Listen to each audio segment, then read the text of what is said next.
Hi, second graders. So we left off in Dr. Dolittle with, let's see, Paulina had tricked the king or Polynesia, whoops, Paulina. Polynesia tricked the king, and by the time the king understood what was going on, the dungeon was empty and the doctor and all of his animals were gone. So the 7th chapter is called The Bridge of Apes. Queen Ermintrude had never in her life seen her husband so terrible as he was that night. He gnashed his teeth with rage. He called everyone a fool. He threw his toothbrush at the palace cat. He rushed around in his jammies and woke up his army and sent them into the jungle to catch the doctor. Then he made all of his servants go too, his cooks, his gardeners, his hair cutter, and Prince Bumpo's teacher. Even the queen, who was tired of dancing in a tight pair of shoes, was packed off to help the soldiers in their search. And all this time, the doctor and his animals were running through the forest toward the land of the monkeys as fast as they could go. Gub-Gub, with his little short legs, soon got tired, and the doctor had to carry him, which was pretty hard since he had the trunk and the medicine bag with him as well. The king of Jolliginki thought it would be easy for his army to find them, because the doctor, after all, was in a strange land and would not know his way. But the king was wrong. Chi-Chi was their secret.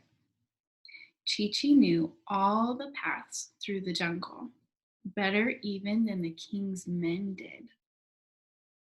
Chi-Chi led the doctor and his pets to the very thickest part of the forest, a place where no man had ever gone before.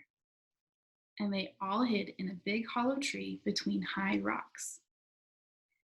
"We had better wait here," said Chi-Chi, "till the soldiers have gone back to bed. Then we can go on to the land of the monkeys." So there they stayed the whole night through. They often heard the king's men searching and talking in the jungle nearby, but they were quite safe, for no one knew of that hiding place except Chi-Chi, not even the other monkeys. At last, when the daylight began to come through the thick leaves overhead, they heard Queen Ermintrude saying in a very tired voice that it was no use looking anymore. They might as well all go back to sleep at the palace. As soon as the soldiers had all gone home, Chi-Chi brought the doctor and his animals out of the hiding place, and they set off for the land of monkeys.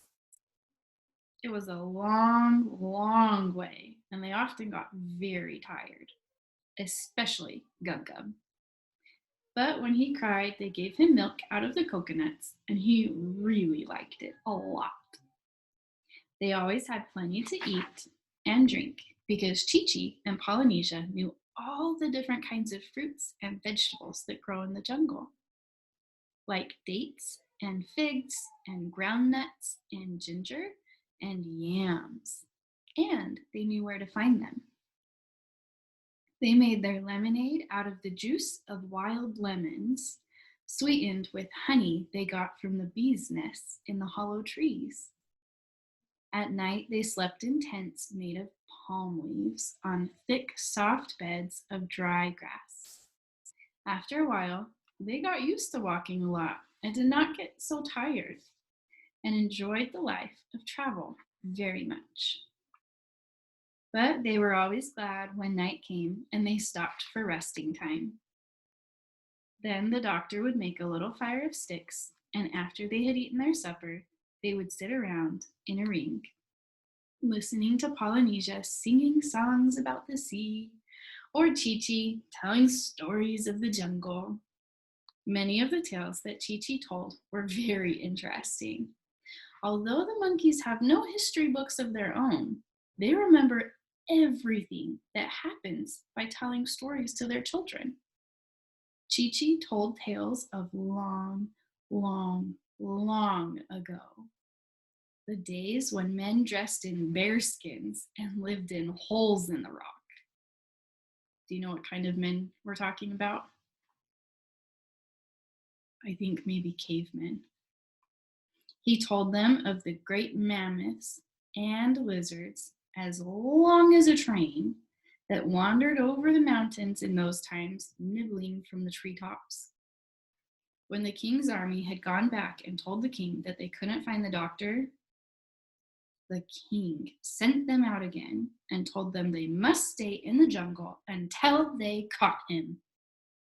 So all this time, while the doctor and his animals were going to the land of the monkeys, thinking themselves quite safe, they were still being followed by the king's men. If Chi-Chi had known this, he most likely would have hidden them again. But he didn't know. One day, Chi-Chi climbed up a high rock and looked out over the treetops. When he came down, he said they were now quite close to the land of monkeys and would soon be there. That same evening, sure enough, they saw Chi-Chi's cousin and a lot of other monkeys who had not yet gotten sick, sitting in the trees by the edge of a swamp, looking and waiting for them. And when they saw the famous doctor, these monkeys made a tremendous noise, cheering and waving leaves and swinging out of the branches to greet them. They wanted to carry his bag and his trunk and everything he had. One of the bigger ones even carried Gub Gub. Then two of them rushed on in front to tell the sick monkeys that the great doctor had come at last.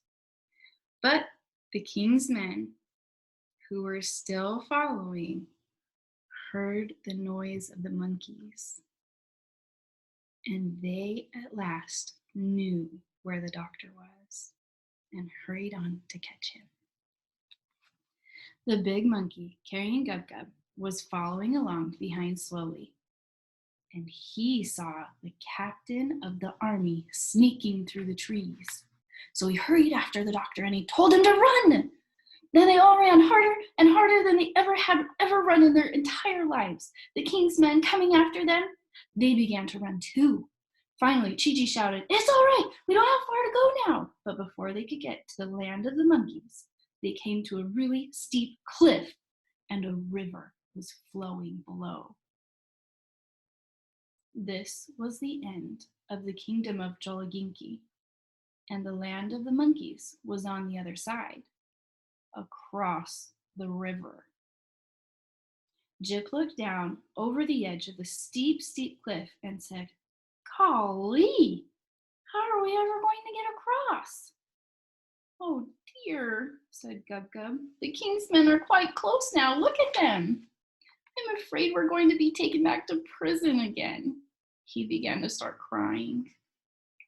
But the big monkey who was carrying the pig dropped him on the ground and cried out to the other monkeys, "Boys, a bridge! Quick, make a bridge! We've only got a minute to do it! Get lively! A bridge, a bridge, a bridge!" The doctor began to wonder what they were going to make a bridge out of, and he gazed around to see if they had any boards hidden nearby. But when he looked back at the cliff, there, hanging across the river, was a bridge all ready for him, made of monkeys. For a while, his back was turned. The monkeys, quick as a flash, had made themselves into a bridge just by holding each other's hands and feet. The big one shouted to the doctor, walk over, all of you, hurry, hurry, hurry." Gub Gub was a bit scared. He seems to be kind of scared a lot. Walking on such a narrow bridge that at the dizzying height above the river. But he got over all right. So did all of them. John Dolittle, MD, was the last to cross. And just as he was getting to the other side, the king's men came rushing up to the edge of the cliff. They shook their fists and they yelled with rage, and they saw that they were too late. The doctor and all of his animals were safe in the land of the monkeys, and the bridge was pulled across to the other side. Then Chi-Chi turned to the doctor and said, "Many great explorers have spent long weeks hidden in the jungle, waiting to see the monkeys do that trick. But we never let a foreign man get a glimpse of it before. You are the first ever to see the famous Bridge of the Apes." The doctor felt very pleased. This is where we'll stop for today. Hope you guys have a good day.